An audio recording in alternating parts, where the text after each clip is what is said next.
Bonsoir à tous et à toutes. Voilà, je suis très heureux de vous retrouver de nouveau cette semaine. On va traiter un sujet qui se trouve dans la paracha de Bo. Alors c'est marqué dans la paracha, au début de la paracha. Vayomer Hachem el Moshe. Donc a dit Hachem à Moshe, Bo el Paro, va vers Pharaon, qui a nir batiet libo. Car je lui ai endurci le cœur. On va dire alourdi le cœur. Ouais, kaved en hébreu, c'est lourd. Ouais. Mais kaved, ça vient du mot. C'est quoi kaved? C'est quoi le kaved? Vous savez ce que c'est que le kaved, non? Le foie. C'est quoi le foie?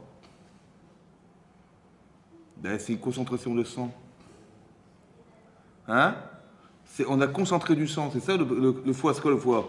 C'est du sang concentré, ouais. C'est-à-dire que normalement le cœur, il laisse passer le sang, oui.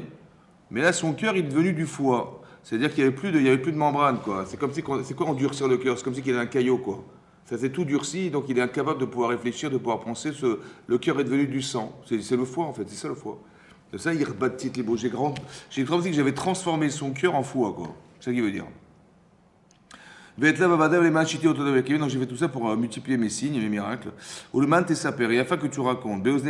Tout ça, je l'ai fait pour que tu racontes aux yeux aux oreilles de tes enfants et de tes petits-enfants. Et tacher it'alalti bemitzraim. It'alalti, rachidi sichakti. Ça veut dire que je me suis moqué, quoi. Hachem, il a joué avec Paro. C'est un jeu. Il s'amuse. It'alalti en hébreu, ça veut dire se moquer de lui, quoi. Il s'est moqué de lui. Et vous saurez que je suis Hachem. D'accord, le jeu, on va essayer d'expliquer autrement, mais je ne voulais pas m'attarder sur ça, mais le jeu d'Hachem, en fait, il s'amuse parce que Paro, il croit qu'il est surpuissant, c'est vrai, hein, Paro. En fait, qu'est-ce que fait Hachem quand Paro a décidé, en fait, en sachant que le sauveur d'Israël allait naître, il a dit on va tuer tous les enfants qui vont naître, ouais. Hachem, il s'amuse, il dit bon, tu veux essayer de détruire quoi? J'ai pas compris. Tu veux essayer de détruire le peuple, tu veux essayer de détruire... Et à chaque fois qu'il voulait il voulait nous accabler, en fait, ça s'est retourné contre lui. Il a voulu détruire le sauveur d'Israël, et c'est lui-même qui va l'entretenir chez lui à la maison, carrément, vous avez compris? Il s'amuse, c'est un jeu. Oui, il s'amuse. C'est-à-dire on peut pas aller contre une volonté divine. Et donc, en pensant qu'on va détruire un projet divin, en fait, c'est stupide et ridicule, puisque c'est lui qui a la source de tout, donc c'est un jeu, il s'amuse. En tout cas, ce qu'Hachem a dit là, ouais, la première mitzvah qui est marquée ici, c'est de transmettre, ouais, par la parole aux oreilles des enfants. C'est marqué Be'ozne Bilcha. Il faut raconter aux oreilles et pas aux pieds des gens. Ouais, à qui vous parlez? Quand vous parlez aux oreilles des gens. Il est marqué Be'ozne Bilcha. Tu vas raconter aux oreilles de tes enfants. Mais évidemment, aux oreilles de tes enfants, ouais, pas aux pieds de tes enfants. C'est quoi les oreilles? Pourquoi les oreilles des enfants? Ouais, il faut qu'on puisse entendre. Je pense que oreille, ça vient exclure autre chose. Aux oreilles des enfants et pas au cerveau des enfants. Il ne faut pas que tu parles au cerveau des enfants. Oui, il ne faut pas que tu parles au cœur des enfants. Il faut que tu parles aux oreilles des enfants. Et il y a marqué, les oreilles des enfants, ça veut dire qu'il y a quelqu'un qui est là-haut, je ne sais pas ce qu'il fait là. Et aux oreilles des enfants, ça veut dire qu'on doit être capable de pouvoir faire entendre, et on va essayer d'expliquer le sens de l'écoute. Qu'est-ce que ça veut dire entendre? Vous voyez, essayez d'entendre. Vous savez que dans le Pirkei Avot, dans les Maximes des Pères, c'est marqué il y a 48 qualités pour acquérir la Torah. Il y a 48 qualités pour acquérir la Torah, et parmi ces qualités, il y a ce qu'on appelle Shmiat Haozen. Ouais, Shmiat Haozen, l'écoute de l'oreille. L'écoute de quoi d'autre? Qu'est-ce que vient exclure l'oreille? Quoi, ça aurait pu être quoi d'autre? Alors j'ai pensé, peut-être l'idée, c'est d'expliquer qu'il y a des gens qui n'écoutent pas. Vous savez, on parle et ils n'entendent rien. Je ne veux pas faire d'allusion, mais ils n'entendent pas. Ouais. Pourquoi ils n'entendent pas? Parce qu'en fait, quand on parle, les gens réfléchissent. Il y a même des gens qui vont vous dire oui, j'ai même pas fini ma phrase, oui, mais ça va, on a compris, c'est bon. J'ai compris, mais qu'est-ce que. Des fois ça tombe bien, et des fois ça tombe pas bien. Oui, des fois c'est ce que je voulais dire, mais des fois c'est pas ce qu'on voulait dire. Et je dis mais pourquoi tu réfléchis quand je te parle? Il faut pas réfléchir, il faut écouter. Ça veut dire apprends à écouter les gens. Et après tu réfléchis. Parce que ce que tu vas entendre, tu n'es jamais certain que ce qu'il a voulu dire, ou ce qu'elle a voulu dire, c'est ce que tu as entendu. Peut-être que tu as entendu ce que tu pensais, quoi. Mais on t'a pas demandé de réfléchir. Vous avez compris? On t'a demandé d'écouter. C'est comme à l'école, on nous a dit, il y a un problème, alors il faut relire ou l'énoncer, il faut le relire 3 fois. Pourquoi il faut le lire 3 fois?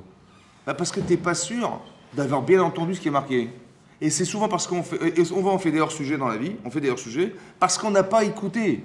On a réfléchi en lisant. Il ne faut pas réfléchir, il faut écouter. Maintenant que tu as écouté, tu es sûr d'avoir bien entendu, alors tu peux réfléchir. Shmiat haozen, il faut d'abord apprendre à entendre, vous comprenez? Il ne faut pas réfléchir quand tu écoutes les gens. Tu dis oui, oui, et puis on est pressé d'écouter, on est très intelligent, vous savez, et on est certain que ce qu'il va dire, on l'a déjà compris par avance, vous comprenez, on est très intelligent. Tu dis non, écoute, ton cerveau, tu l'éteins, ouais, et tu écoutes avec tes oreilles. Shmiat haozen, il faut que tu t'assures que les enfants, ils vont bien entendre ce que tu vas leur dire. En tout cas, ce qui est marqué là, c'est très important, pourquoi? Parce que dans la paracha de Shemot, on a dit et qu'était mort Yosef. Vous avez rappelé? Il est mort Yosef. Les frères ont disparu et la génération qu'a connue Yosef a disparu. Et on s'est assimilé. Oui? En fait, Yosef, c'était une star. Il était c'était un hébreu. Vous imaginez, hébreu. Il détestait les hébreux en Égypte. Il est devenu président de la République, quoi. Ouais.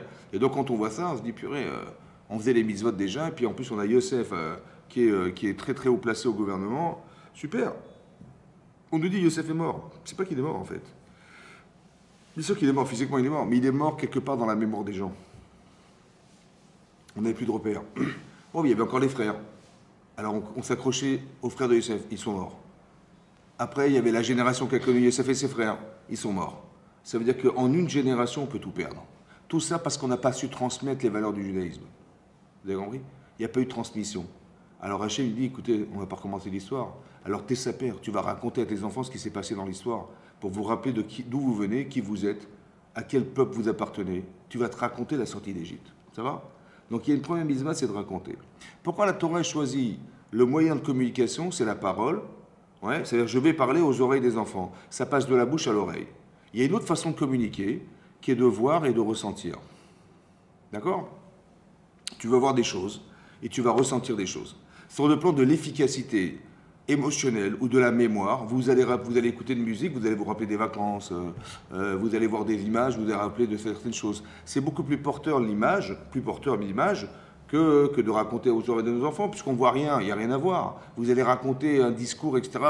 Il faut tout imaginer, il faut tout envisager, et ça c'est difficile, c'est beaucoup plus difficile de faire ressentir des choses par la parole, n'est-ce pas? Et de garder en mémoire des paroles. Vous écoutez un cours, qu'est-ce qu'il a dit? Des brides de mots, c'est plus ce qu'il a dit, des idées, des machins. En fait, mais quand vous avez des images, vous voyez des images, vous vous rappelez, tiens, il y a 5 images, il a dit 5 choses. C'est plus facile de retenir une image que de retenir un discours. Il y a tellement de mots qui ont été prononcés, c'est difficile. Il faut être intelligent, il faut structurer la pensée, il faut savoir coordonner la pensée, c'est compliqué. La Torah dit non, c'est comme ça. C'est ce message qu'on doit garder, le message du rapport de la parole à l'oreille. Voilà ce que la Torah dit. Le moyen de communication, rapport à bouche-oreille. Et pas image, et ressenti dans son cœur les émotions. Oui, mais pourquoi la Torah n'a pas choisi l'image? Quel est le danger de l'image? Il y a un danger dans l'image a priori, puisque la Torah refuse. Qu'est-ce qui est le danger de l'image? Hein? Bah, tu vois, tu peux pas. C'est beaucoup plus précis qu'un dibour. Une parole, c'est beaucoup plus compliqué de comprendre ce qu'il a voulu dire. Donc il y a une interprétation derrière la parole. Mais tu peux pas. L'image, c'est beaucoup plus parlant. Je veux dire, tu vois une image, tu vois tout de suite ce qui se passe, non? Non? Non?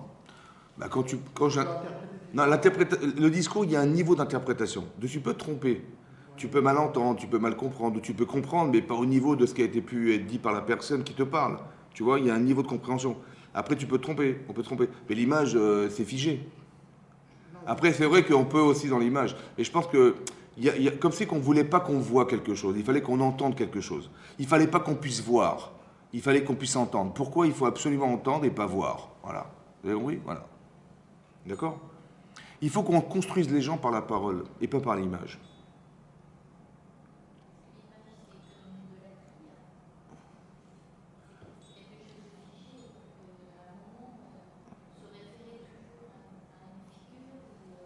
Oui, par exemple, on n'a pas le droit de faire des statuettes. C'est vrai. On n'avait pas le droit d'écrire le Talmud. Il y a la Torah chez Birtav. La Torah écrite, c'est celle des livres de la Torah, les 5 livres de la Torah. Mais le génie de la Torah, il ne se trouve pas dans le Chumash. Il se trouve dans la Talmud. Et ça, il fallait que ça reste Béalpé. Béalpé, ça veut dire comme les stylos. Comme les stylos. Par cœur. Vous avez compris? Comme les stylos par cœur. Il fallait s'en rappeler par cœur. Maintenant, il fallait s'en rappeler. Alors après que la Torah s'oublie, alors effectivement, il a fallu l'écrire, mais il ne fallait pas l'écrire. Ça devait rester, on n'avait pas le droit de figer le texte. On ne peut pas voir de texte, il ne faut pas voir le texte. Pourquoi? Ouais. C'est un peu ce que vous dites, ça, on ne peut pas figer. Alors on va essayer de réfléchir. Qu'est-ce que c'est que la pensée en fait? Quand vous réfléchissez, oui, qu'est-ce que vous faites? Ben, si quelqu'un, hein, il vous sort une théorie qui est trop abstraite, oui, il dit, qu'est-ce que vous dites? Vous dites, j'arrive pas à voir ce que tu dis. Oui, je vois pas ce que tu veux dire. Il n'y a rien à voir de toute façon. Hein? C'est quoi voir? C'est quoi voir? Il faut que tu arrives à mettre en image ce qui n'est pas une image. Mais c'est toi qui mets l'image. Ça va? D'où j'ai tiré ce principe-là? Bon, c'est évident, vous allez me dire c'est évident. Mais d'où ça? Qu'est-ce que ça a comme conséquence? C'est marqué dans la paracha de Chayei Sarah que quand Avram il a dû enterrer sa femme, vous vous rappelez de ce passage? Il a voulu absolument enterrer sa femme dans une grotte qui appartenait à Ephron. Une grotte. Et donc il a été voir Ephron. On lui a présenté Ephron, il a été voir Ephron, il a dit voilà, écoute, je voudrais acheter le terrain et la grotte qui va avec. Il a dit il n'y a pas de problème. Il n'y a pas de problème, mais je ne vois pas pourquoi tu veux me l'acheter, je te la donne. Gentiment, avec plaisir, je te l'offre. Maintenant, Avram il dit attendez, je suis désolé, je veux absolument l'acheter. Il dit oh, bon, vous voulez l'acheter, vous êtes sûr ou pas? Ouais, ouais. Il dit, oh, entre nous. On est des amis, entre nous. Hein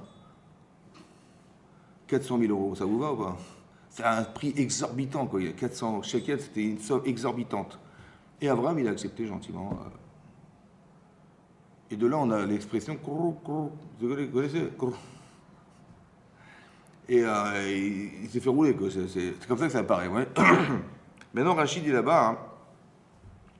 Tu vois, les Réchaïm, les mécréants, Omri Marbé, ils parlent. Et au Simat, ils font pratiquement rien. Il te dit, oui, bien sûr, je te la donne gratuitement, tout ce cinéma. Finalement, il a fait payer 400 shekels, qui était une somme exorbitante. Oui. Donc, Omri Marbé, ils parlent beaucoup, mais ils font pas grand-chose. Par contre, les tzadikim, oui, Avram Omri Mehat, il a pratiquement rien dit, mais il a fait beaucoup. Finalement, il a pu enterrer sa femme au prix fort. Oui. Donc, les tzadikim, Omri Mehat, ils disent peu et ils font beaucoup. Et les Réchem, ils parlent beaucoup, ils font rien. Ça va? Voilà, c'est marqué. J'ai juste pas compris. Pourquoi un tzadik, il doit dire peu pour faire beaucoup? Quoi, il ne peut pas dire tout ce qu'il va faire. Il y a marqué Omri Mehat, hein, ils disent pas grand-chose, hein, mais ils font beaucoup. Hein. Mais j'ai pas compris, quoi, il faut dire peu pour faire beaucoup? Tu ne peux pas dire tout ce que tu vas faire. Dis beaucoup et fais beaucoup. Pourquoi tu ne dis pas tout ce que tu vas faire? Ben, pourquoi les tzadikim, ils doivent dire peu pour faire beaucoup? Dis beaucoup et fais beaucoup. Dis tout ce que tu vas faire et c'est tout. Qu'est-ce qu'il y a? Omri Mehat, tu sais, on dit, ils disent pas grand-chose, hein, ils font beaucoup. Hein. Je ne sais pas pourquoi ils doivent dire peu pour faire beaucoup. Je vois. Hein? Peut-être, mais dans le cadre de ce qui se passe ici, on n'est pas en train de parler de vanité. Comme si il y avait un problème de dire beaucoup, quoi. Beaucoup. Ben, dis ce que tu vas. Tu dis, ouais, je vais enterrer ma femme, il va acheter la grotte, il va faire beaucoup, voilà. Il dit beaucoup, il va faire beaucoup. Ouais, dis tout ce que tu vas faire. Pourquoi tu ne peux pas dire ce que tu vas faire? Vous avez compris? Alors, je pense que c'est comme ça. Parce que quand vous dites quelque chose, vous voyez ce que vous allez dire. Vous voyez ce que vous dites. Ça va? Vous voyez ce que vous dites. Par exemple, tu dis, je vais ouvrir une entreprise. Ok, combien? 300 mètres carrés.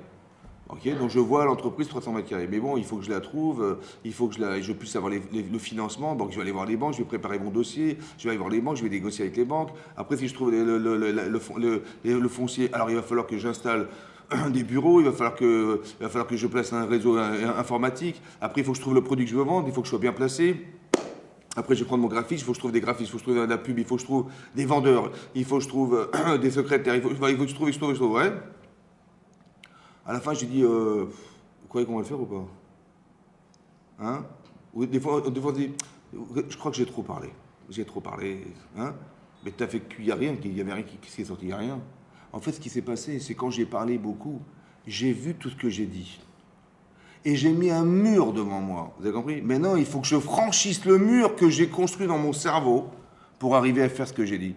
Alors Hachem, il dit, écoute, il vaut mieux dire peu et fais beaucoup. Parce que tu vas te saturer ton cerveau d'avoir trop dit. Vous comprenez ce que je dis? Parce que quand tu parles, tu vois. Et quand tu vois, tu dis, je vais devoir faire ça. Waouh, le mur, il a l'air immense. Il va falloir franchir tout ça pour arriver à faire ce que je dois faire. Laisse tomber, je ne vais pas le faire. En fait, je me suis saturé le cerveau. Alors les sadikim, ils disent peu, mais ils font beaucoup. Pour ne pas saturer, dis peu et vas-y, fonce. Parce que si tu dis trop, tu vas risquer de penser que tu ne pourras jamais faire ce que tu as dit. Alors, vaut mieux rien dire. Ou dire peu. Vous avez compris ce que je veux dire? Voilà. Parce que quand tu parles, tu vois. Et quand tu vois, tu imagines. Il ne faut pas dire trop. Maintenant, ce que je veux dire par là, pourquoi c'est comme ça? Parce que la parole, elle permet de voir. Tu vois ce que tu dis. Donc l'objectif de la pensée, c'est de voir. Oui? Mais quand tu as vu l'image, est-ce que tu as besoin de réfléchir? Mais non, puisque c'est le produit de ta pensée. Et des fois, ce que tu vas voir, c'est plus beau que ce que tu as imaginé. Tu as vu un film. Ouais, tu as vu un film. Ben, le résultat de ta pensée, c'est cette image. Pourquoi tu as besoin de te casser la tête? Elle est même plus belle que ce que tu aurais vu.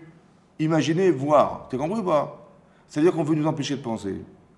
Parce que le produit de ta pensée, c'est de voir. Or, si tu as déjà vu, tu n'as pas besoin de réfléchir. C'est ça le danger. Alors, on te demande de parler. Il faut que tu permettes à tes enfants de voir, pas que tu leur montres. Vous avez compris? La première chose qu'on demande à ses enfants pisseurs, c'est quoi? Qu'est-ce que tu leur demandes? La première chose que tu demandes, c'est quoi? Tu leur demandes de raconter la sortie d'Égypte? Non. Manishtana. C'est quoi la différence entre cette nuit et l'autre nuit? On te demande de réfléchir. Pose-toi des questions, interroge-toi. L'éducation, c'est pas d'informer les enfants, c'est de les former à réfléchir. Si tu sais réfléchir, tu vas te débrouiller. Si tu ne sais pas réfléchir, tu vas te planter. Ça va? La première chose qu'on demande dans la prière, c'est quoi? La première chose qu'on demande, Atachone l'adam da'at. Je demande de l'intelligence. Et après que j'ai l'intelligence, alors je peux me soigner, je peux faire tchouva, je peux la parnassa, je peux ce que vous voulez. Mais sans intelligence, qu'est-ce que tu veux faire sans intelligence? La première chose, c'est ça. Donc la première chose, c'est pas, on n'est pas là pour informer les gens, on est là pour les former intellectuellement, que les gens ils soient capables de se poser des questions, d'avoir des bonnes réponses. Parce que la question elle est commune, mais est-ce que la réponse est commune? Est-ce qu'on a la même réponse? Non, ça dépend de ton niveau intellectuel, ça dépend de plein de choses. Donc la question peut être la même, mais on n'a pas forcément le même niveau de compréhension et de réponse possible. L'amplitude de la réponse, vous avez compris ce que je veux dire? Donc il faut interroger, il faut réfléchir, il faut poser des questions. C'est ça qui est marqué là. Maintenant, ce qui est intéressant, c'est ça. Tu vas raconter aux oreilles de tes enfants. Un exemple que je vous donne, très simple. Une fois, il y a un professeur, il a dit qu'il a été dans une école laïque. D'accord? Il est parti dans une école laïque. Il leur a dit, écoutez, je vais vous poser une question. J'aurais aimé que vous me répondiez subitement à la question que je vous pose. Il dit, il n'y a pas de problème. Il dit, bon, répondez-moi subitement. Qu'est-ce que j'ai derrière moi? On était dans une classe d'école. Hein. Ils ont dit, la chaise, le mur, la fenêtre. Après, il est parti dans une école juive où on étudiait la Torah. Il leur a dit, répondez-moi subitement à la question que je vais vous poser. Il dit qu'est-ce que j'ai derrière moi? Le type, il dit, ben, on ne peut pas vous dire, vous cachez. Vous n'êtes pas transparent. L'autre, il dit, vous avez 20 ans d'expérience, monsieur. Quand on apprend à réfléchir, on apprend à poser des questions. Il dit, mais il m'a demandé, qu'est-ce que j'ai derrière moi? Il n'est pas transparent, je n'ai pas compris. Je ne sais pas quoi. Qu'est-ce qu'il y a derrière vous, précisément, je ne sais pas. Vous cachez ce que vous avez derrière vous. L'autre, il a dit, mais non, il n'a pas voulu dire ça. Il a parlé de derrière lui. Tu as compris, derrière lui. C'est l'expérience. Vous avez compris? C'est des gens à qui on a fait réfléchir par des images, ils ont répondu des images. Il n'y a pas d'image chez nous. Alors on veut que tu penses. On veut que tu réfléchisses. On veut que tu ailles plus loin que le texte. Vous avez compris ce que je veux dire? C'est ça. C'est ça. C'est ça.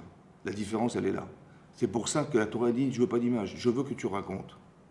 Je veux que tu racontes aux oreilles de tes enfants. Il faut qu'ils comprennent. Il faut qu'ils se développent le cerveau. Il faut que... Parce que qu'est-ce qui va se passer demain?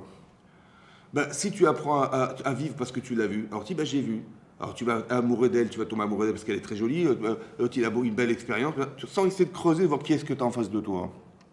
Il faut que tu réfléchisses, ne pas tomber dans des panneaux, etc. Donc si tu ne sais pas réfléchir, si on t'a appris à raisonner par forme d'image, ben, tu vas directement voir et puis tu vas te plonger dans l'image. Alors que c'est pas ça. Vous avez compris ce que je veux dire? C'est pas ça. On voudrait que tu apprennes à réfléchir, à pouvoir creuser. C'est toute la différence qui existe entre l'enseignement que la Torah nous propose, que tu vas raconter à tes enfants, aux oreilles de tes enfants. Assure-toi qu'ils ont bien compris, qu'ils ont bien assimilé. Veidartem ki ani Hachem, et vous saurez que je suis Hachem. Voilà ce qui est marqué. Et vous saurez que je suis Hachem. Alors ce qui est bizarre dans la formulation de la phrase, c'est marqué tu raconteras, c'est marqué tes sapers, tu raconteras et vous saurez que je suis Dieu. Non, tu raconteras et ils sauront, parce que tu le connais, toi, tu sais, tu racontes. Il fallait marquer tu raconteras et ils sauront que je suis Hachem. C'est vrai, parce que toi, tu sais déjà. Il est marqué, vous saurez. C'est-à-dire que celui qui va raconter, il n'est même pas au courant. Ça s'appelle, on va dire que c'est ce qu'on appelle le da'at. Il y a marqué vidartem en hébreu, c'est et vous saurez, mais c'est le da'at. Ouais, le da'at. Qu'est-ce que c'est que le da'at? Il y a marqué, on sait qu'il y a la chokma, il y a la bina et il y a le da'at. Il y a trois notions. Non, il n'y a pas de synonyme dans la Torah. Il n'y a pas de synonyme. Donc ce sont des choses bien différentes. Il y a la chokma. On va dire la chokma, c'est la connaissance universelle. C'est la bibliothèque. Vous voyez, il y a des livres. Voilà. Il faut connaître tous les livres. Bon, ben, je sais exactement de quoi parle chaque livre. J'ai la connaissance des livres. Maintenant, dis-moi la différence entre ce livre-là et celui-là. Oui. La bina, c'est la capacité de distinction des éléments. Mevin davar mitor davar. Tu comprends une chose en une autre. Ça veut dire que tu as la capacité mentale à faire des différences. Et c'est quoi le da'at? C'est quoi la da'at? La chokhma, c'est la connaissance. Ok. La bina, c'est la capacité de nuance. Et c'est quoi le da'at? Hein? C'est quoi le da'at? On dit l'enfant n'a pas de da'at. Un enfant n'a pas de da'at. C'est quoi le da'at? Un enfant n'a pas de da'at. Il y a marqué dans la Torah, Adam yada ishtishto chava. Lorsqu'ils ont eu une relation ensemble, il y a marqué qu'il connaissait sa femme. C'est quoi le da'at? Yada, il connaissait sa femme. Alors le da'at, c'est le lien. Ça va? Quelqu'un qui n'a pas de da'at, c'est qu'il a la connaissance, mais il n'est pas concerné par la connaissance. Il n'est pas, comment on veut dire, il n'est pas réactif à la connaissance. Il n'y a pas de lien entre ce qu'il sait et ce qu'il est. Il faut du da'at. Il faut se sentir concerné par ce que tu sais. Ça va? On dit un enfant n'a pas de da'at. Ça fait 5 fois que je te répète. Il dit ouais, je sais, maman, mais je ne sais pas. Ou tu dis mais où t'étais? Ah, écoute, moi, j'étais pas là. Il n'a pas de da'at. D'accord, oui? C'est-à-dire qu'il n'est pas concerné par l'information. Il voit un truc, il ne réagit pas. Mais pourtant, tu savais, ah oui, c'est vrai, tu as raison, je savais, mais ça va échapper. Il n'a pas de da'at. C'est-à-dire qu'il n'est pas capable de créer une corrélation entre la connaissance et lui. Le da'at, c'est ça le da'at. Il y a marqué Veidartem kini ani Hashem. Et vous saurez que je suis à Dieu. Ça veut dire que celui qui raconte, il n'est même pas forcément concerné par ce qu'il est en train de dire.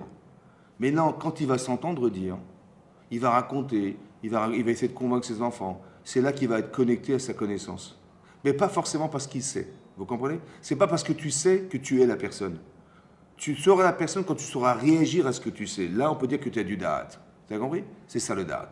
La Torah, elle veut qu'on sache. Oui, Vidatem, ça veut dire que le savoir, c'est tu sais et tu es réactif à la connaissance. Ça s'appelle du da'at. Il faut être capable de pouvoir avoir ce da'at-là. Cette capacité de connaissance qui n'est pas seulement une information, mais qui nous a permis de nous former. Très important que vous entendiez ça, qu'on n'est pas dans l'information chez nous. On est dans la formation.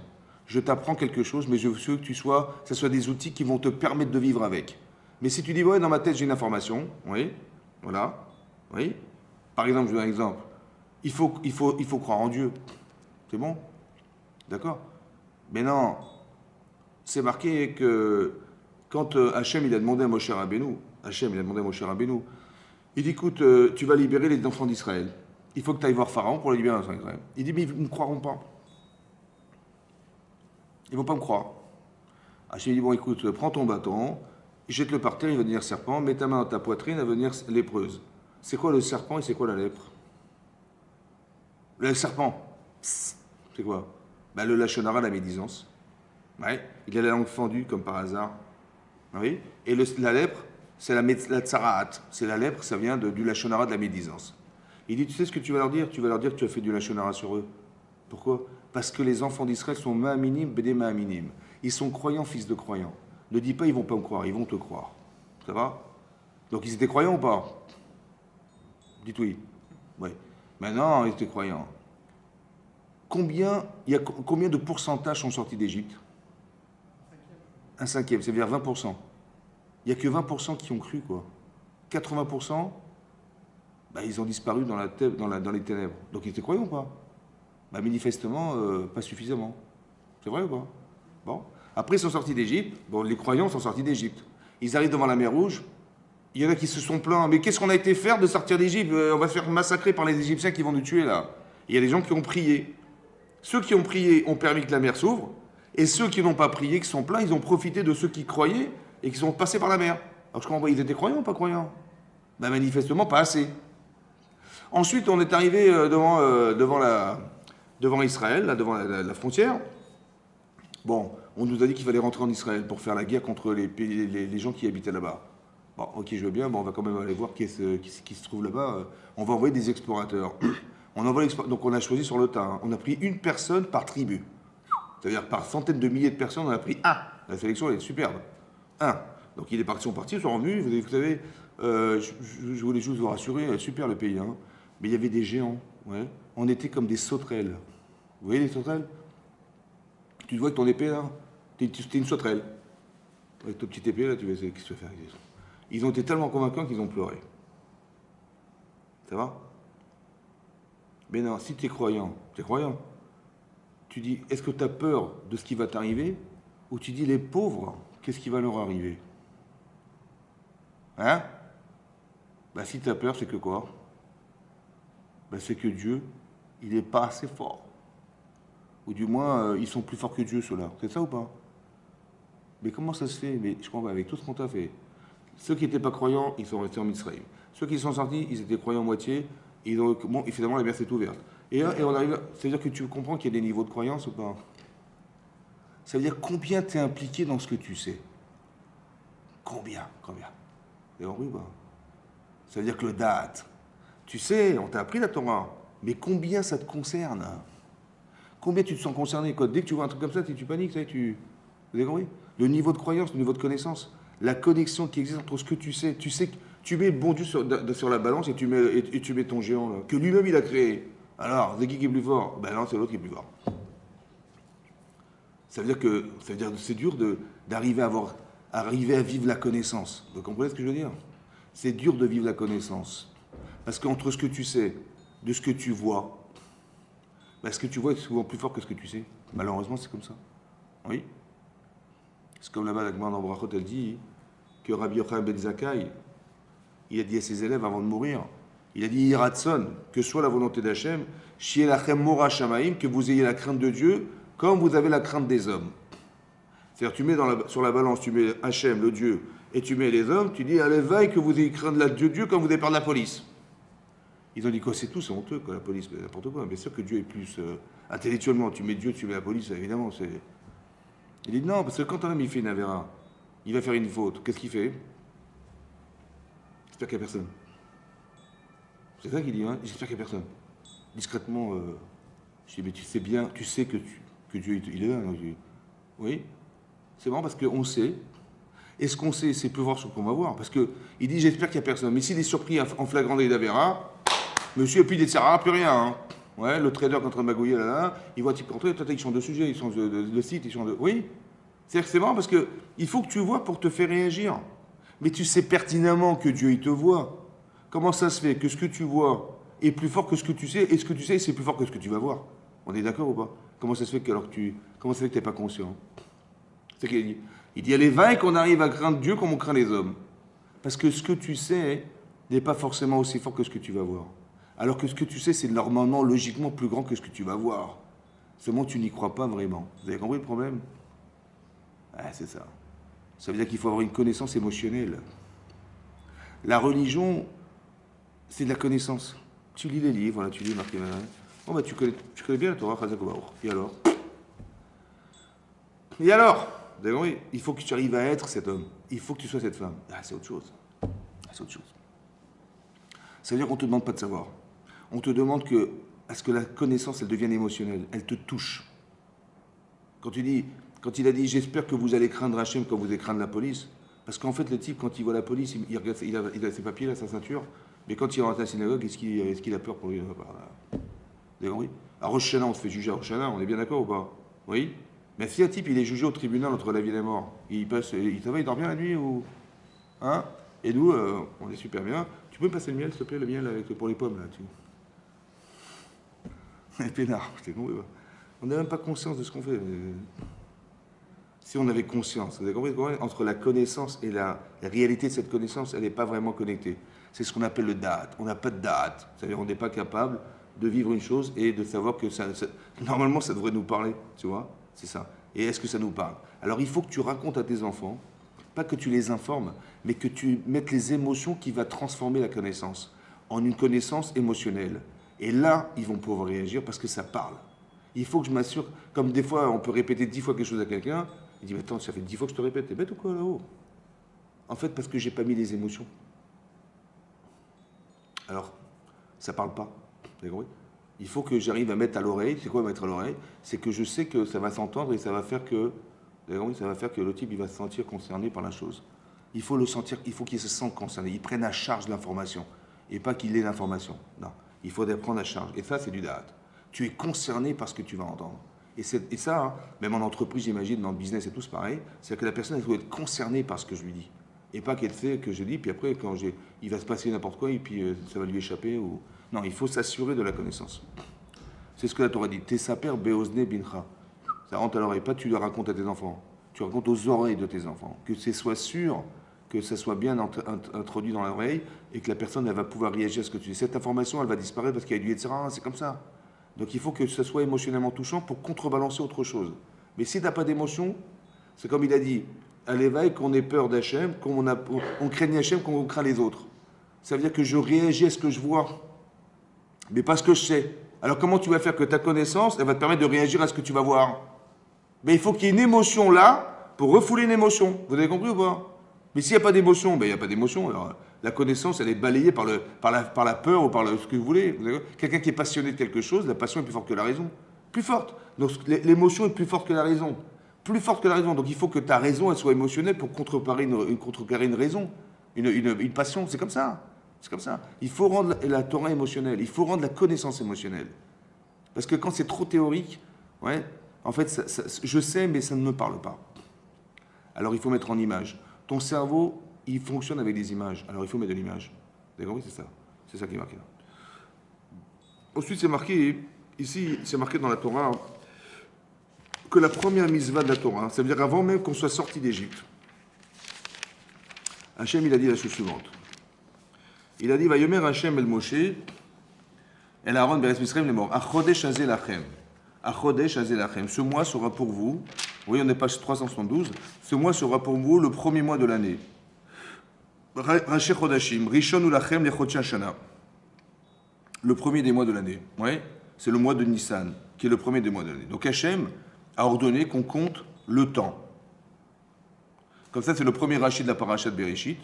Il dit pourquoi la Torah a commencé par nous raconter l'histoire de la création du monde.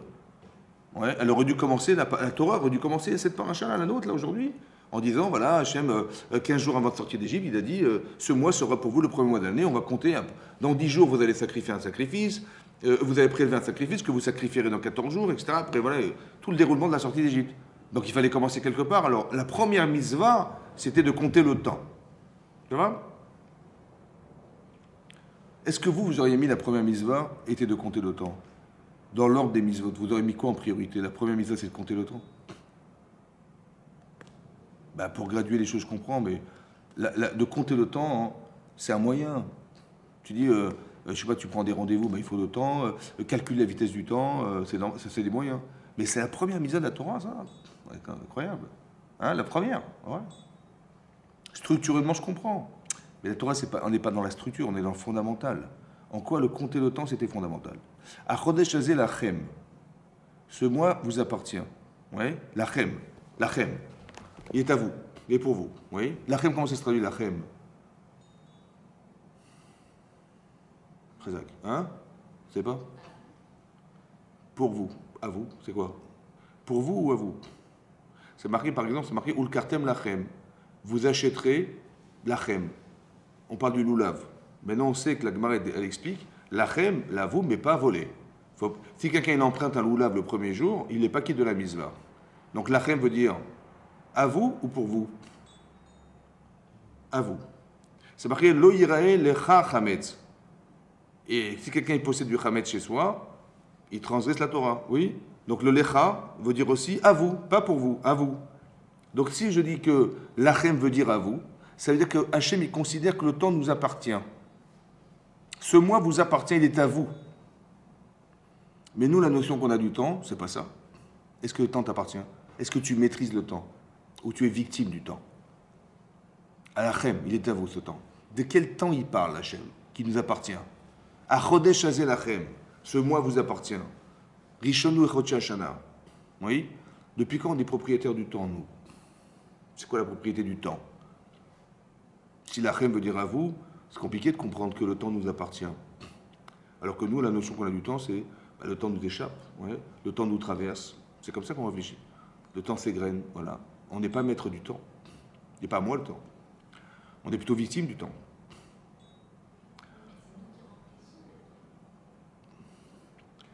J'ai compris, mais est-ce qu'il est à moi? J'en dispose, ou on me permet de mettre des choses dans le temps. Mais je ne suis pas propriétaire du temps. On en dispose. Maintenant, il faut savoir, il y a deux façons de réfléchir le temps, en fait. La façon dont on a de le réfléchir, c'est de se dire, bah, nous, on est fixe sur Terre, on est, là, on est présent sur la Terre, c'est vrai, on est là.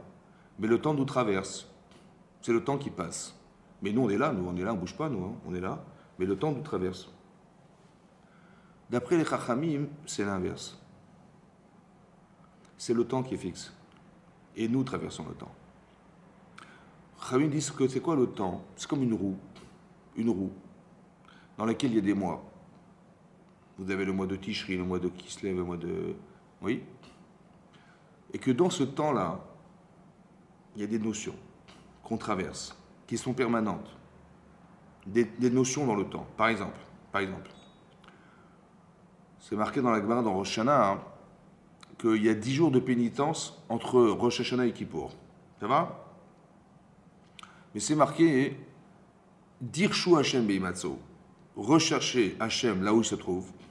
Karouhu Biotokarov. Appelez-le tant qu'il est proche. Et la Gemara, de quoi elle parle? Elle dit on parle des 10 jours de pénitence. Ouais, où là, Dieu il est proche. Bon, est-ce qu'il est plus proche là que le reste de l'année? Quoi, il est plus proche là que le reste de l'année. Il est tout le temps là, Hachem. Quoi, il y a une distance. C'est quoi la proximité? Qu'est-ce que ça veut dire? Ça veut dire quoi? Ils sont plus proches, pas plus proches. Oui. Alors là-bas, ils expliquent qu'en fait, Hachem, il a introduit dans le temps la notion de désir de proximité qu'on a avec Hachem. Tout à coup, on a envie de se rapprocher de lui. Mais ça fait partie du temps qu'Hachem il a introduit, la notion qu'il a introduite dans ces 10 jours. Tu veux te rapprocher de lui? Alors c'est l'occasion. Ça va? Et donc il a introduit dans le temps ce désir. Par exemple, la Gemara dans Yoma, elle dit que le jour de Kippour lui-même, il expie les fautes. Sans teshuva, sans zéro, rien. D'expier les fautes sans rien faire. Le jour de Kippour lui-même, il expie les fautes en partie sans rien faire, sans faire teshuva. D'où on le tire, parce que c'est marqué dans la paracha d'Acharemot, c'est marqué Ki bayom azé yechaper alechem, Ki bayom azé, car ce jour-là j'expierai vos fautes. Lechaper, les taïr etrem, pour vous purifier de toutes vos fautes. Devant Hachem, purifiez-vous. Ça veut dire, tu fais tes chouvas devant Hachem et Hachem il va effacer tes fautes. Oui, mais c'est marqué car ce jour-là j'effacerai vos fautes. Mais non, il fallait écrire faites tes chouvas. Et ce jour-là, ça sera un jour d'expiation de fautes. Ok ou pas? C'est marqué l'inverse. Avant d'avoir fait tes chouvas, c'est marqué que c'était déjà un jour d'expiation de fautes. Qui bayam azé yechaper, alors que l'ifne Hachem, vous purifierez devant moi. Mais non, il fallait dire l'inverse. Purifiez-vous devant moi, parce que c'est un jour qui a été organisé pour que on fasse tous tes chouvas et que Hachem nous expie nos fautes. Oui, c'est marqué l'inverse dans le verset. Ki bayom azé yechaper alechem, l'ifne Hachem titaou. Vous avez compris? Comme si il y avait une capara, une expression de faute alors qu'on n'a rien fait. Comment ça s'explique? En fait, vous savez pourquoi? Parce que Hachem, il a introduit dans le temps de Kippour un désir d'effacer la faute, avant même qu'on ait fait Teshuva. Ça peut expliquer, par exemple, les Juifs de Kippour. Le type, il vient jamais à la synagogue. Hein. Il habite avec Christine à la maison, hein.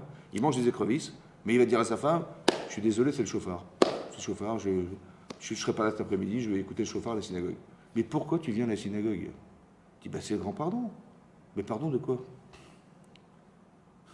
Pardonner quoi? De toute façon, tu n'as rien changé, tu ne vas rien changer de ta vie, tu vas te faire pardonner, ça n'a aucun sens. Est-ce que c'est logique?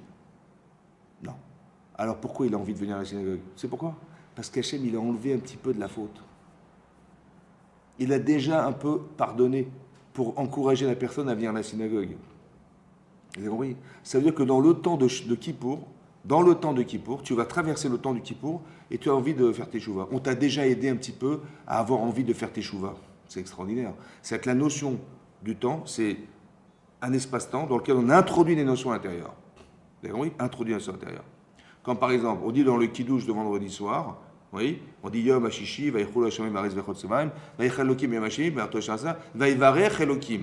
Et Dieu a béni Yom Hashevi, Mikom Be'arto Shasa. Il a béni le 7e jour. Ça veut dire quoi bénir le temps? J'ai pas compris. Bénir le temps. Bénir le temps. Mais le temps, c'est une notion de temps. Tu dis, bénis le jour. C'est quoi le jour? Le jour numéro 7. Bénir le temps. Comment tu vois qu'il y a une application physique de la bracha sur le temps? Tu dis, tu bénis les êtres humains, ils vont se multiplier. Tu bénis la nature, elle va se multiplier. Donc il y a une application physique de la bracha sur l'être humain, sur la nature. Je comprends. mais de bénir le temps numéro 7, le jour numéro 7, ça veut dire comment il peut y avoir une application sur une notion. Ça va? Le Rav Dessler, il dit encore pire, il dit mais la bracha d'Hachem, la bénédiction, elle est infinie. Comment tu vas introduire une bracha infinie dans un espace-temps de 24 heures? Ça va exploser. Comment tu peux introduire une bracha dans un espace? Quand on a compris que c'est une application physique, c'est compliqué. Mais même si c'est possible, on va dire que c'est possible. Je n'ai pas compris, c'est possible. Mais comment c'est possible que ça puisse se concentrer dans 24 heures? Dans le Yom HaShevi, le Yom HaShevi. Tu dis pour l'éternité, mais le Yom HaShevi, ça a une limite. Comment tu peux introduire une bracha infinie dans une limite de 24 heures? C'est compliqué à comprendre ça. Vous avez compris? Alors de là, j'ai compris un truc. Est-ce que l'infini existe? L'infini, ça existe? Hein? Dis-moi quelque chose qui est infini. Dis-moi, je t'écoute. Hein? Mais comment c'est... D'abord, ça n'existe pas. Physiquement. Tout a une limite. Et à part ça, la notion infinie, comment tu arrives à la conceptualiser, puisqu'elle n'existe pas? Comment tu la conceptualises? Comment tu la conçois? Elle n'existe pas. Tu sais pourquoi? Parce qu'un jour, tu as traversé le temps qui s'appelle Shabbat. Et Dieu, il a béni le temps à l'infini. Alors quand tu passes par cette case Shabbat, tu peux concevoir l'infini. Parce qu'il va y varer Elohim et Yom HaShevi. Vous avez compris que dans le temps, il a introduit des notions. Et quand tu traverses cet espace-temps qui est fixe, eh ben, tu commences à conceptualiser quelque chose qui n'existe même pas, qui s'appelle l'infini. Mais parce qu'Hachem, il a béni le temps que tu peux le faire. Que Dieu, il a béni le temps. Oui, il a béni cette notion. Donc il a introduit la notion d'infini dans le Shabbat. C'est pour ça qu'on dit le Shabbat, c'est à l'image du monde futur. Quel rapport avec le monde futur?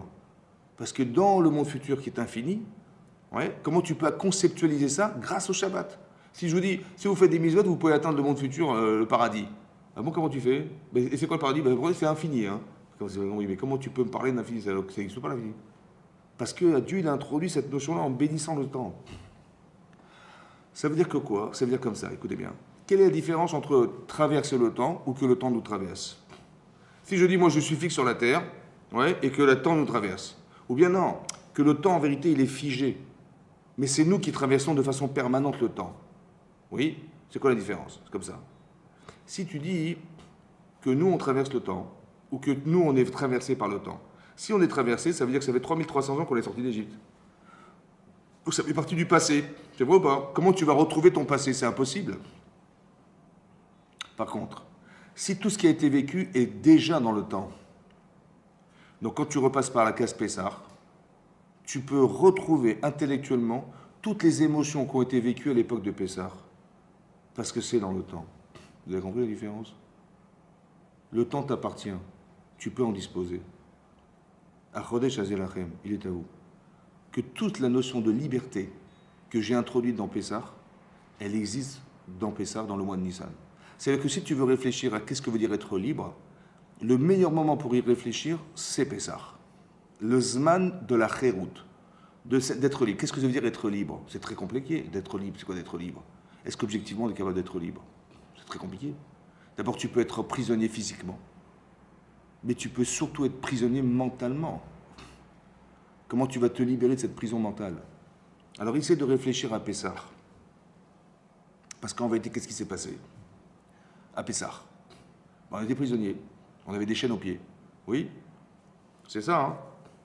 Mais c'est marqué dans la Guéda, hein, que si Hachem ne nous avait pas sorti d'Égypte, oui, on serait encore aujourd'hui esclaves en Égypte. C'est ça qui est marqué. C'est pas gratuit de dire une chose pareille. Comment tu peux écrire que dans 1000 ans, dans 2000 ans, 3000 ans, on aurait été esclaves si Dieu ne nous avait pas sorti d'Égypte? On ne sait rien du tout. Hein. Peut-être les Américains nous auraient sorti d'Égypte. Oui? Oui, non? Comment ils ont pu écrire Khamim dans la Haggadah de Pessah que si on n'avait pas été sorti à ce moment-là, waouh, on serait resté des esclaves. Hein. Ah ouais, d'accord, mais comment tu peux écrire ça? Non, on ne sait rien du tout. Tu connais l'avenir, toi? Hein? En fait, ils n'ont pas dit ça. Ils ont dit comme ça. Si on n'était pas sorti, mentalement, on serait resté esclave à vie. On serait sorti, hein, mais on aurait été encore des gens soumis. On serait arrivé à un seuil. Quand on dit les 49e degrés de Touma, ouais, de 49e degré, c'est des notions. La Touma, c'est ce qui ne vit pas. On est arrivé à un seuil, parce que 50, c'est un seuil à ne jamais, traverser. 50, c'est impossible. 50, c'est impossible. Il fallait qu'on sorte avant 50. Comme il y a 50 jours qui nous séparent de Shavuot. On dit que Moshe est arrivé à la 50e porte de la Chorma, de l'intelligence. Avant, il est arrivé au Me'at Me'elokim, un peu en dessous de Dieu. Après 50, c'est une notion qui est sans limite. Mais jusqu'à 50, on peut atteindre. Mais 50 au-dessus, 50 en dessous. On ne peut jamais atteindre plus bas que 50. Plus bas que 50, c'est qu'on n'est plus d'êtres humains. On ne pourra plus réfléchir, on ne pourra plus décider, on ne pourra plus rien faire. On est arrivé au seuil de ça. Pourquoi il a fait ça, Hachem? Pour qu'en nous libérant, il a comblé 50, pratiquement 50 niveaux de déchéance morale. On avait baissé, on avait tout perdu, c'était fini, on avait perdu tout espoir. Et Dieu nous sort, il nous comble un désespoir qui devient un espoir incroyable. Vous avez compris ce que je veux dire? Voilà. Mais ce que je veux dire par là, c'est que ce degré de... On est arrivé à un seuil où on ne pouvait plus... Donc qu'est-ce qu'il fallait faire? Ouais, il fallait absolument nous sortir d'Égypte. Mais ce que je veux dire par là, c'est qu'il y a une notion de liberté physique et une notion de liberté mentale et morale. Est-ce qu'on n'est pas prisonnier de ça? C'est ça qu'Hachem nous a libérés. Qu'on n'est pas resté esclave à jamais dans notre cerveau. Qu'on aurait pu être libéré. Mais après, il dit, bah, alors tu entreprends. Il dit, non, je ne peux pas. Incapable d'entreprendre, incapable de se prendre en main, incapable de rien du tout. On aurait été soumis à jamais. Alors Hachem, il a sorti juste à la limite inférieure. Il ne fallait pas arriver à ce seuil. C'est peut-être ça la différence. Écoutez-moi bien. À Pessah, oui, on ne doit pas manger de Hametz, oui, et on mange des matzot. Au départ, j'avais compris, bah, on mange des matzot, on mange des galettes, parce qu'on ne peut pas manger du pain, pour remplacer, pour le régime. Hein, c'est ça? Au début, comment vous avez compris? Ce qui est bizarre, c'est que la mitzvah de manger l'interdiction de manger du pain, elle dure combien de temps? Hein? 8 jours, c'est Hanouka. Non, ça dure 7 jours. Ouais, 7 jours. Et de manger des matzot, ça dure combien de temps? La mitzvah de manger les matzot. Hein? Combien? Combien? 2 jours. Numéro complémentaire, un soir. Ba'erev Tochumat. Le premier soir de Pessah, il y a une mitzvah Minatora de manger. Le premier soir. Déjà le lendemain, c'est plus Minatora. Mais c'est bizarre que le premier soir de Pessah, tu dois manger des matzot. Oui. Et par contre, le Hametz, c'est 7 jours. Pourquoi on mange des matzot à Pessah? Pourquoi on mange des matzot? Hein? Exactement. C'est marqué dans la parasha. On n'a pas eu le temps de manger du pain. On est à peine sorti, la pâte n'a pas eu le temps de gonfler. Alors il faut vous rappeler, rappelez-vous, hein, qu'on n'a pas eu le temps de manger du pain. Comme si que le type, il sort d'Égypte, il dit à sa femme, alors les chalotes, j'espère que tu as fait des chalotes. Pardon?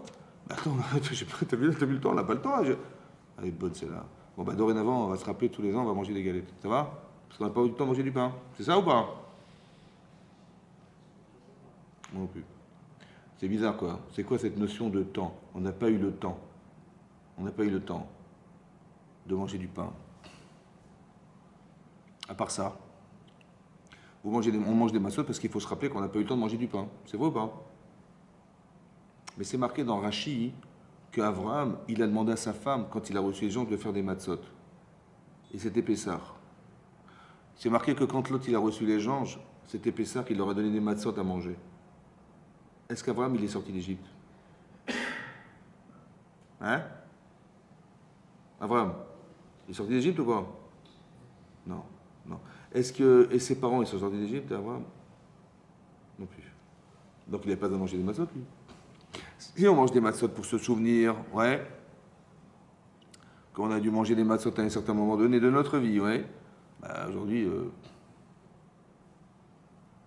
à part ça, c'est marqué dans le Midrash Rabbah. Hachem, avant de créer le monde, il a regardé dans la Torah et il a créé le monde. Donc la Torah existait avant la création du monde. Vous voyez, environ 2000 ans avant. 926 générations avant, la Torah existait déjà avant que le monde ait été créé. Or, c'est marqué dans la Torah qu'il fallait manger des matzot. Oui, avant l'histoire du monde. Avant l'histoire du monde. Donc, est-ce que j'ai le droit de faire correspondre la mitzvah avec l'histoire de la sortie d'Égypte, alors que la mitzvah existait avant l'histoire de la sortie d'Égypte? Ça veut dire qu'il y a deux choses à comprendre. Il y a un, pourquoi on a fait coïncider la mitzvah avec Pessah? On aurait pu manger ça, je sais pas moi, au mois de décembre. Oui. Et qu'est-ce que veut dire manger des matzot? Vous avez compris? A priori, il n'y a pas de lien. Pourquoi on nous a fait faire un lien? Pourquoi il y a un lien entre la mitzvah de matzah? Le temps, c'est le temps. Ça n'a pas eu le temps de gonfler. Histoire de niveau, encore une fois, de temps. Parce que la différence entre le chametz et la matzah, c'est une histoire de 18 minutes. C'est-à-dire que si vous malaxez la pâte et vous la lâchez pendant 18 minutes, elle va gonfler. Et si elle gonfle, elle devient du chametz. C'est marqué dans la Gemara hein, que mitzvah baliatra, si une mitzvah vient entre tes mains, al tachmitzena, ne la laisse pas gonfler, ne laisse pas passer le temps de la faire. Maintenant, ça veut dire que, et là-bas on apprend, il faut être zélé dans les mitzvot. On apprend un principe de là-bas. La Gemara dans Psachim d'Afé, elle dit que mitzvot, ouais, une mitzvah qui vient entre tes mains, il faut la faire vite, hein, ne tarde pas à la faire. Zrizi magdime mitzvot. Il faut être zari, ça veut dire qu'il faut être zélé pour faire les mitzvot, il ne faut pas tarder. Pourquoi il ne faut pas tarder? Alors, il y a deux façons de comprendre. Soit je me dis, bah, la mitzvah, tu vas faire une brit mila le matin après la prière, ou tu la fais à midi. Bah, tu vas prendre des photos de la mila le matin et à midi, c'est les mêmes. Hein. La mila, c'est la même, tout est pareil. Ah bah, il y a un petit bonus en plus, c'est que tu as été zélé. Quand la cavote, tu as été zélé, tu l'as faite le matin au lieu de la faire l'après-midi, super. C'est un plus. Ou bien non, la mitzvah du matin n'a rien à voir avec la mitzvah d'après-midi. Mais rien à voir. Comme si que c'était du chametz. Mitzvah baliatra, al tachmitzena. Une mitzvah qui vient entre tes mains, une mitzvah, une matzah. Une mitzvah, une matzah qui vient entre tes mains ne la rend pas chametz. Comme si que la mitzvah qui tombe sous le coup du temps, elle devient du chametz. Elle est inconsommable. Elle n'est pas mitzvah. Vous avez compris ça? Comment une mitzvah devient du chametz? Parce que tu as tardé à la faire, elle est plus c'est comme si que c'est... Mais je dis, oui, c'est la même mitzvah. Qu'est-ce qui a changé? Qu'est-ce qui a changé? Rien n'a changé. Les mêmes photos, les mêmes pareils. Le fait de tomber sous le coup du temps, qu'est-ce que ça change? C'est ça qu'il faut comprendre. Il ne faut pas que ça tombe sous le coup du temps. La Gemara dans Brachot Dafyud Zayin dit là-bas, hein, il y a un Rav qui s'appelle Rav Alexandrie. Il a dit, retsonnez-nous, notre volonté, c'est de faire ta volonté. Hachem. Seulement, qu'est-ce qu'on peut y faire? À cause de Pat Shebaïssa, à cause du pain qui se trouve dans le pétrin. C'est pas nous qui sommes dans le pétrin, c'est le pain. Alors à cause de ça, on ne peut pas faire les mitzvot correctement. Et Rachid dit que c'est le Yetzer Hara. Les Chachamim m'ont comparé le Yetzer Hara, le mauvais penchant qui se trouve dans notre cœur, ouais, il l'a comparé à du Chametz. Qu'est-ce que ça a à voir? Pourquoi le pain c'est du Chametz? Ce qui est bizarroïde. Est-ce que de manger des gâteaux, le Shabbat, c'est une mitzvah ou pas? Ben oui. Mais Pessah, c'est carrette. Hein. Retranché du monde futur. Waouh, wow. Ah, c'est la meilleure, celle-là. Ce qui est une mitzvah à Shabbat, ça devient une avéra à Pessah. Parce que le Ronek Shabbat, manger des millefeuilles, c'est une mitzvah. Hein. Shabbat. Mais Pessah, c'est très grave. Hein. Il ne faut pas manger des gâteaux. Mais qu'est-ce qui s'est passé? Pourquoi c'est grave? Qu'est-ce qui est grave? Qu'est-ce qu'il y a dans le Chametz qui est tellement grave? Ouais, c'est quoi le Chametz?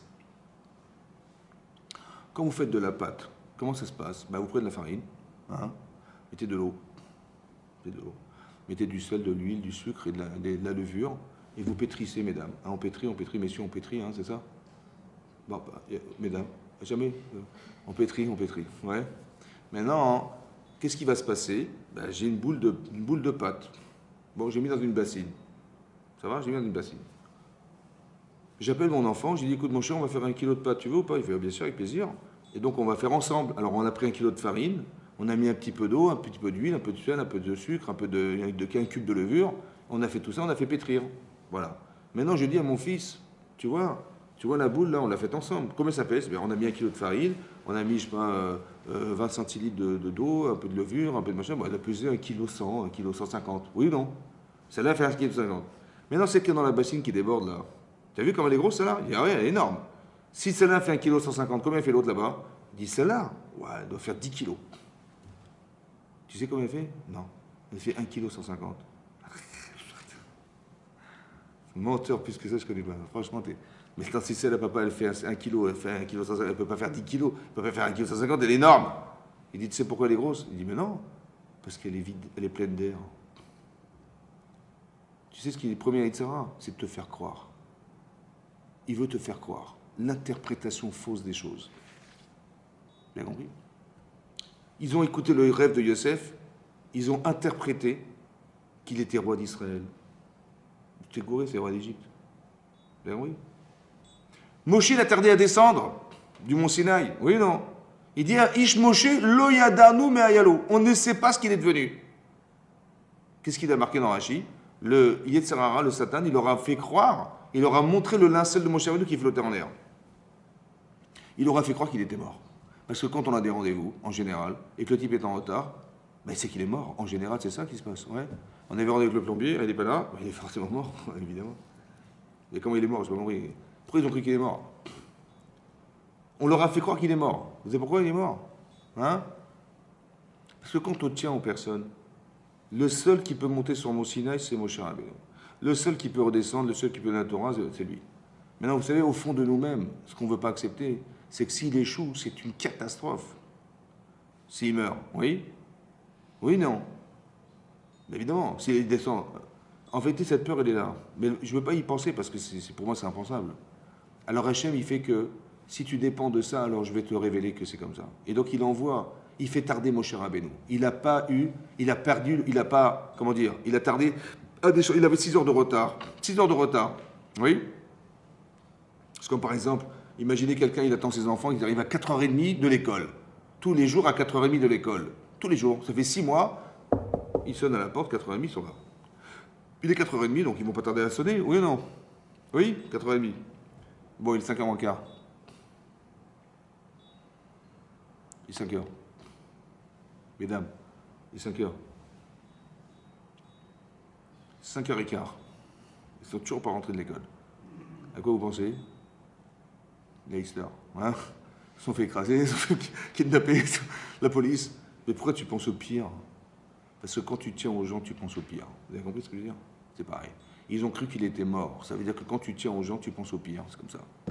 Pourquoi tu penses? En fait, c'est un révélateur de conscience. Parce que tu aimes, tu as peur. C'est parce que tu aimes. Si tu n'aimes pas, tu... Mais ça veut dire que c'est ça que ça veut dire.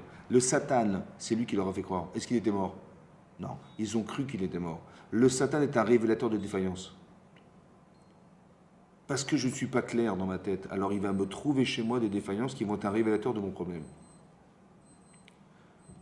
C'est ça le Hametz. On a vraiment envie de faire la mitzvah, mais c'est lui qui m'en empêche. Ça va? Il va me faire croire, c'est pas pour toi, t'es pas assez religieux, c'est trop religieux, c'est trop dur, c'est trop... Ça, parce que Dieu, il nous embête, il fait que ça, il nous embêter, c'est comme ça, il a rien à faire, il nous embête. Ouais. Allez, mais tu prends franchement, c'est lui qui t'a créé, tu crois qu'il va t'embêter ouais. En fait, c'est le Satan. La première chose, c'est de nous faire croire. Deuxième chose, tu vois, la pâte, elle est montée toute seule. Hein. Il y a le paquet de ça en dessous avec une pompe à vélo, là, il gonfle là. Tu vois, ça marche tout seul. Les arbres, ils poussent tout seuls, les fruits, ils poussent tout seuls, la terre, elle tombe tout seul, le soleil, il éclaire tout seul, tout seul. La deuxième chose, c'est de croire qu'il n'y a pas de bon Dieu derrière. C'est ça le Hametz. Première chose, c'est de te faire croire. Deuxième chose, c'est de renier que Dieu existe. C'est ça le Hametz. Bien compris? Manger du Hametz à Pessah, c'est de croire comme ça. Est-ce que si tu dépends de ce que l'Yetzirah va te faire croire, est-ce que sincèrement tu es libre? Ou tu dépends de lui? Ce qu'il veut, il fait. Par exemple, quand on fait la tfila, on fait la Hamida, oui? Est-ce qu'il vous arrive une seule fois dans votre vie de faire une Hamida sans penser à autre chose? Une fois dans votre vie. Ça vous est arrivé une fois ou pas? Une fois. Une seule fois dans votre vie, ah purée, j'ai pris, ça fait 45 ans qu'on prie. Est-ce qu'il vous est arrivé une seule fois dans votre vie, une seule fois, de faire une prière parmi toutes les prières qu'on fait, où vous avez dit, cette fois-ci, j'ai pensé à rien d'autre qu'à la prière? C'est dingue, hein? Hein? Impossible. C'est dingue, hein?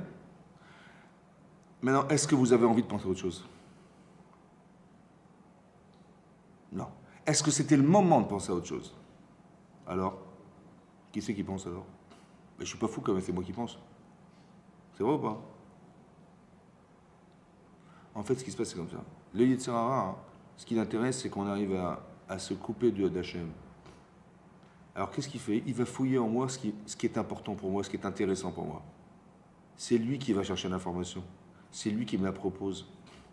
Tu as compris? C'est pas toi qui penses. Toi, tu n'as pas envie de penser. C'est honteux de penser. C'est honteux. Tu parles à quelqu'un, tu penses à autre chose, ça se fait pas. Donc, parler devant un Dieu, c'est encore pire. Oui ou non? Donc, non seulement j'avais pas envie, mais en plus, c'était pas le moment non plus. Je suis en plein Amida, je vois pas pourquoi je... Et pourtant, je pense à ça. Vous avez compris ce que ça veut dire? Ça veut dire que c'est extraordinaire. Ça veut dire qu'on n'est même pas libre de penser. Parce que c'est lui qui te fait croire. Il te fait penser. Il sait que tu as des rendez-vous, il sait que tu as des choses importantes, il va te les tirer, il va te les mettre en pleine figure. Alors comment tu vas faire pour t'en sortir alors? Comment tu vas faire puisque tu n'es même pas libre de ça? D'un autre côté, quand les choses nous prennent à cœur, par exemple, tu as appris quelqu'un est très très malade, que tu connais beaucoup, connais très bien, il est vraiment très très fatigué, très malade. Bon, est-ce que quand tu vas dire Refaïnou Hashem Ben Arafé, tu vas dire ah mais attends cet après-midi j'ai un rendez-vous, c'est vrai j'ai oublié. Ou tu es tellement concentré, tu pleures de savoir qu'il est malade comme ça. Est-ce que tu vas penser à autre chose? Non. Ça veut dire qu'en fait le problème c'est qu'on n'est pas concerné par ce qu'on raconte. Si tu es vraiment concerné par ce que tu veux, alors quand tu vas lire le texte, tu ne vas pas penser à autre chose.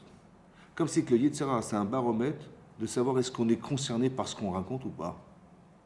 Alors je vais te prouver que oui ou non, ça dépend. Par exemple, on demande la chorma, on demande l'intelligence à Hachem, on demande la teshuva, on demande la slicha, le pardon, on demande la geoula, la délivrance, on demande la refoua shenema, on demande la parnassa. Est-ce que ce que je vous dis là, c'est important ou c'est pas important? Est-ce que je devrais avoir mal au ventre de ne pas être intelligent? Bébête. J'ai mal au ventre, j'ai dit, ah, je comprends des trucs, je comprends pas, des fois je comprends pas. Je devrais avoir mal au ventre de ne pas comprendre. Et j'ai tellement mal au ventre que quand je prie un chef, je dis, je t'en supplie, mais fais-moi comprendre parce que je comprends rien. Mais si tu as mal au ventre, tu vas passer à autre chose? Non. D'accord? Alors nous, en 3 minutes, on a terminé. En fait, on a lu un texte. Mais est-ce qu'on a compris qu'il fallait créer ce lien avec Hachem? Pourquoi? Parce que tu devrais réfléchir avant de prier. Qu'est-ce que j'ai besoin de lui dire? Qu'est-ce qui me manque qui ne passera que par lui? Il n'y a que lui qui peut me combler. Il n'y a personne d'autre au monde qui peut le faire. Alors je veux que ça passe par toi. Mais est-ce que je me sens concerné par la problématique que ça passe par Hachem? Est-ce que tous mes manques, parce qu'il y a des manques, et c'est obligatoire qu'il y en ait, mais ils sont faits exprès pour que tu fasses appel à lui. Et quand tu verras que ça va s'exaucer, tu diras merci Hachem.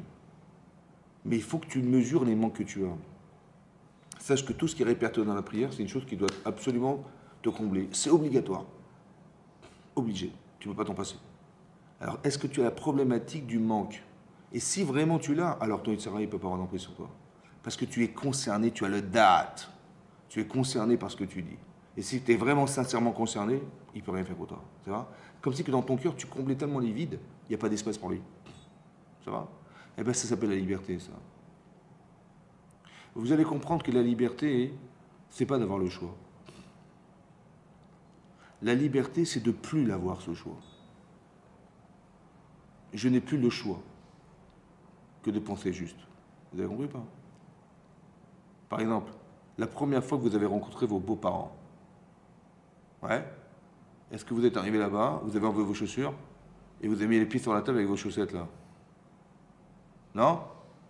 Pourtant, j'ai la liberté de choix de le faire, mais est-ce que je vais le faire?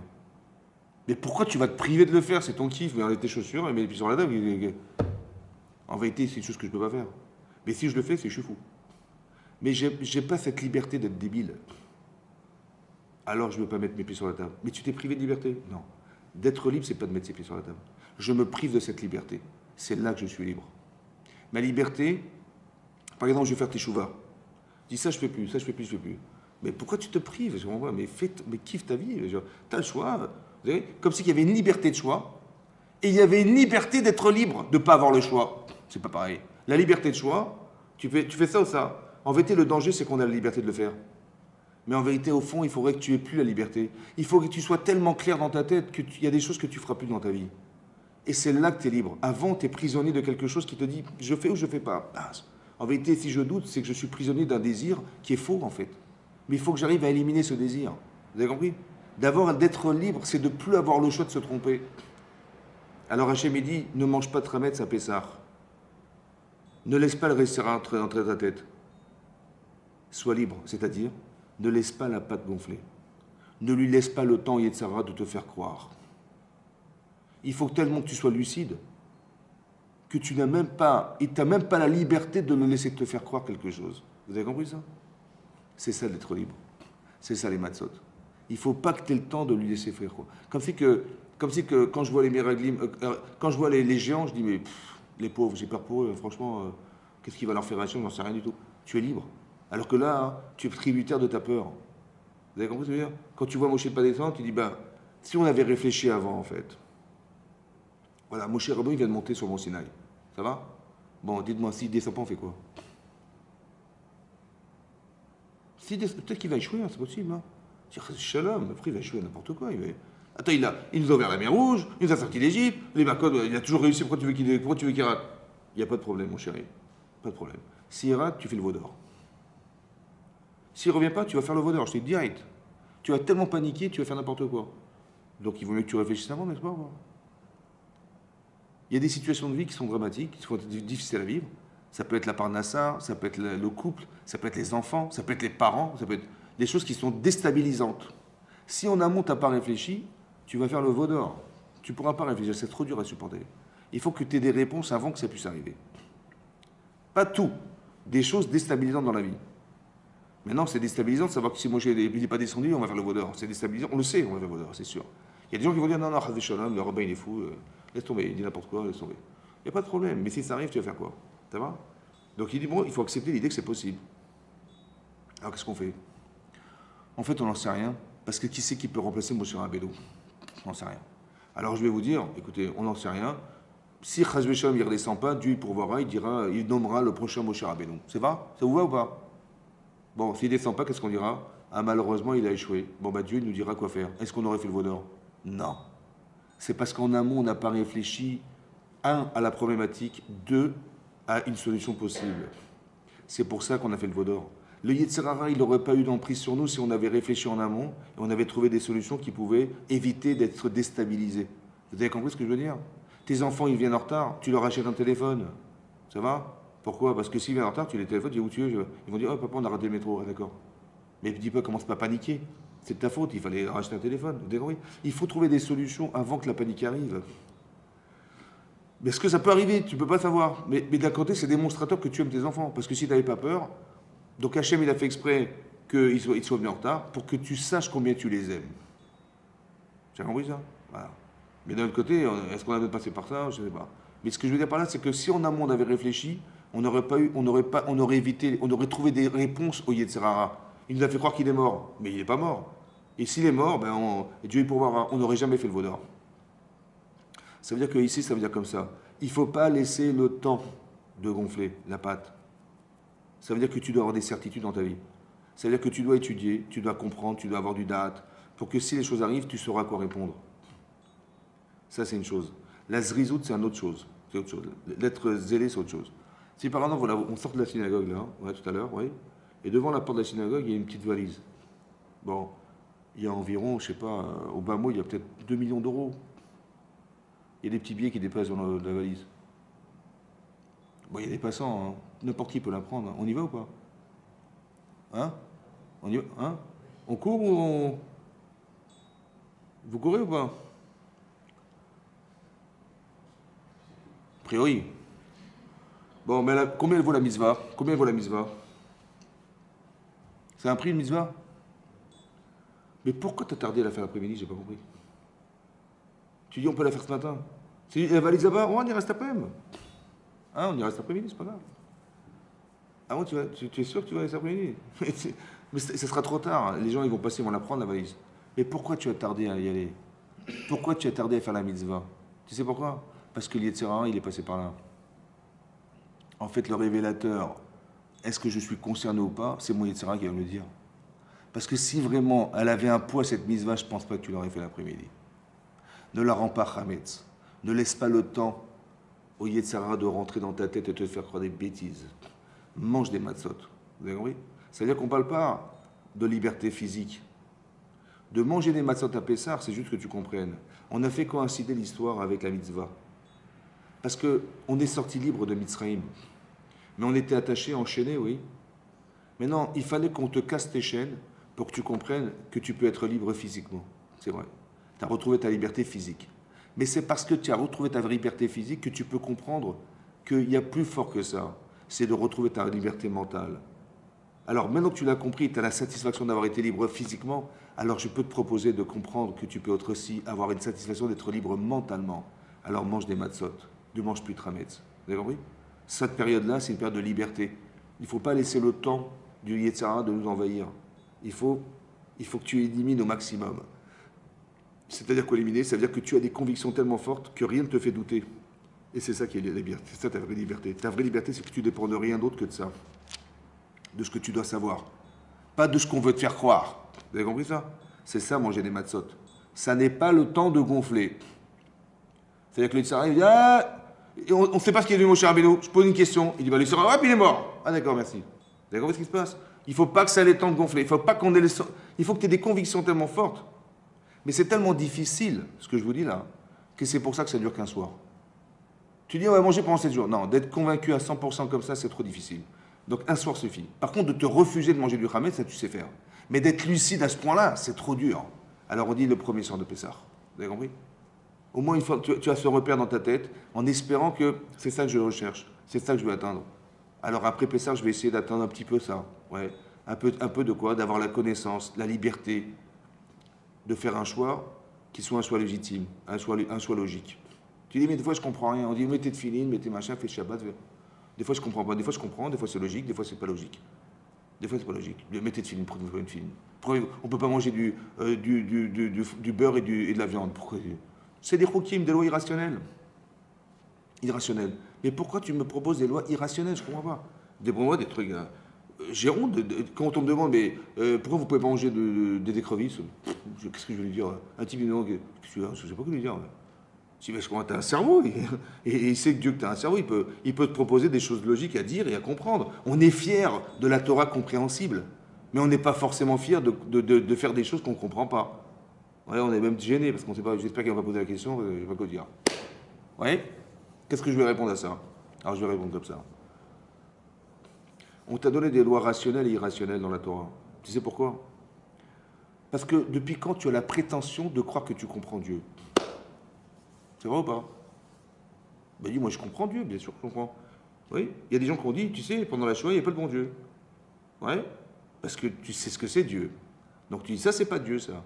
Ah bon, parce que tu sais ce que c'est Dieu, toi. Dans l'infinité de la compréhension que tu peux avoir de Dieu, tu connais l'infini, toi. Mais comment tu oses penser ça? Alors pour ne pas tomber dans le panneau, alors je vais te dire, fais des lois irrationnelles. C'est quoi la loi irrationnelle?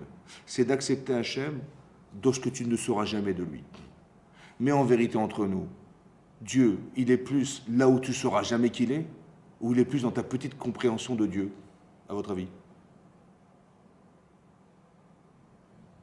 Hein? Il est plus dans ce que tu sais ou dans ce que tu sais pas de lui? Lui, il existe plus dans ce que tu sais pas ou dans ce que tu sais? Mais évidemment. Alors fais des chokim.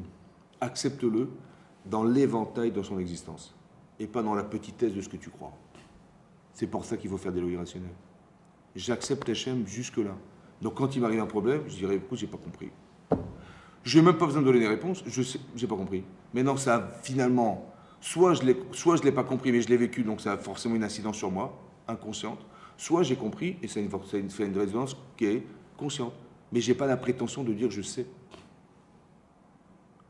Il t'arrive un truc, tu dis, ouais, c'est quoi cette galère, machin? Mais quand tu dis c'est une galère, ça veut dire que Dieu, il est fou, alors. Vous avez compris ce que je veux dire?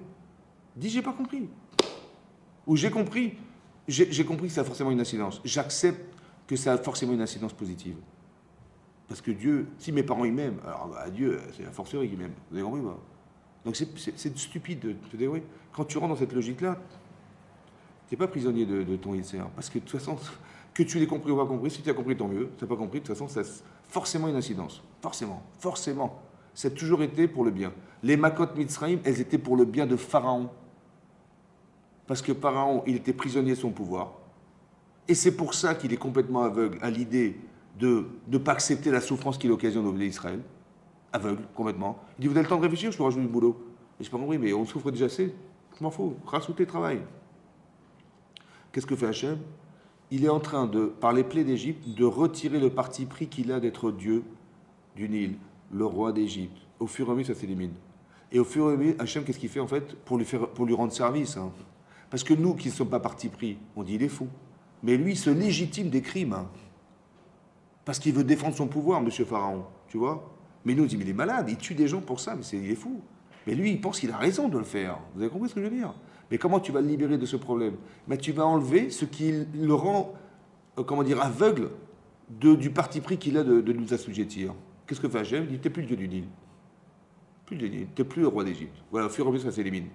Bah, si tu n'es plus le dieu du Nil et le roi d'Égypte, qu'est-ce que tu as besoin de défendre quoi? Il n'y a rien à défendre. Alors tu peux les lâcher maintenant. Tu deviens comme un simple citoyen qui normalement devrait se dire, ben, ça ne se fait pas de mettre en souffrance tellement de monde. Oui, c'est ça qui va se passer. Hachem, il voudrait le rendre lucide, en fait. Vous avez compris ce que fait? Les Makot, elles ont pour objectif de permettre à Pharaon de faire le choix et la liberté de pouvoir se dire, mais je suis débile. Donc, dans une forme de rigueur, il y a de la rachamine, de la pitié. Vous avez compris ce que je veux dire? C'est ça qu'Hachem il espérait. Et ça n'a pas marché parce que monsieur est têtu. Parce que monsieur, tu touches à son amour propre. Ah, tu m'as fait ça, tu vois ce que je vais faire. Au lieu de dire, bon, finalement, tu as raison. Au lieu de dire, écoute, si tu arrives à me prouver que tu as raison, j'accepterai. Comme si je suis prisonnier d'un truc, je dis, mais je n'ai pas l'impression d'être prisonnier. Mais si tu arrives à me prouver que je suis prisonnier ou prisonnière, ben, avec plaisir, j'écouterai. Et on voit que tu lui prouves qu'il a tort, et monsieur, il te dit, ah, tu m'as fait ça, tu vas voir ce que je vais te faire. C'est-à-dire qu'on n'est pas en train de défendre la vérité. On a un problème conflictuel humain, en fait. On a un problème d'humain. Vous avez compris? C'est-à-dire que tu veux défendre, monsieur, ton statut. Ah, tu m'as fait la honte, tu vas voir ce que je vais te faire, toi. Tu vas voir ce que je vais te faire. Donc on n'est pas en train, en fait, de chercher à savoir qu'est-ce qui est juste ou pas faux. On n'est pas en train de défendre des idées. On est en train de défendre des personnes. Ils sont fous, en vérité, de la réponse, Paro. Tu dis, mais pourquoi tu fais ça? Ils s'en foutent de la réponse. Tu dis, mais t'es cruel. Ils s'en foutent de la réponse. Lui, ce qui compte, c'est qu'il veut faire que son pouvoir il soit défendu par des gens. Alors qu'en vérité, son pouvoir, il devrait défendre les gens. Tu as un pouvoir, aide des gens. Non. Il faut que les gens ils soient là pour entretenir mon pouvoir. Je vais les assujettir. Il faut juste que tu inverses. Sur le plan politique, tu n'as pas à avoir des devoirs. Tu as des pouvoirs et tu vas absolument exercer ton pouvoir. Non. Sur les autres, contre les autres. Il faut que vous reconnaissiez mon pouvoir. Alors je vais vous écraser, je vais vous faire travailler, je vais vous faire machin. C'est pas ça ta vocation. Ta vocation, c'est pas d'imposer ton pouvoir. C'est que tu exerces par ton pouvoir quelque chose pour aider ceux qui ne le sont pas. Il fallait juste inverser. C'est ça qu'Hachem espérait qu'il fasse. Ouais. Et donc qu'il fasse teshuva, que d'inverser l'épaule, inverser les choses. Pas que tu vas défendre ton pouvoir, mais tu vas l'utiliser pour servir les autres. Mais pas que les autres vont se servir, tu vas te servir des gens pour défendre ton pouvoir. Vous avez compris l'inverse? C'est ça qu'il espérait Hachem. Mais ça n'a pas marché, parce qu'il veut défendre son pouvoir. Et c'est ça le problème. Donc on n'a plus un problème intellectuel, on a un problème d'humain. Le type, il est orgueilleux, il est je sais pas quoi, il veut défendre. Tu vois, tu as dévoilé, mais tous les mensonges que j'ai faits, tu les avais dévoilés, je te pardonnerai jamais. Vous avez compris ce qui se passe? C'est un peu ça, quoi. Cette bêtise, quoi, bêtise. Alors, quand on est comme ça, c'est ce qui fait Hachem. Mais c'est ça, il ne faut pas tomber là-dedans, quoi. C'est ça l'Yetzer. Chazak ou Baruch. Chazak.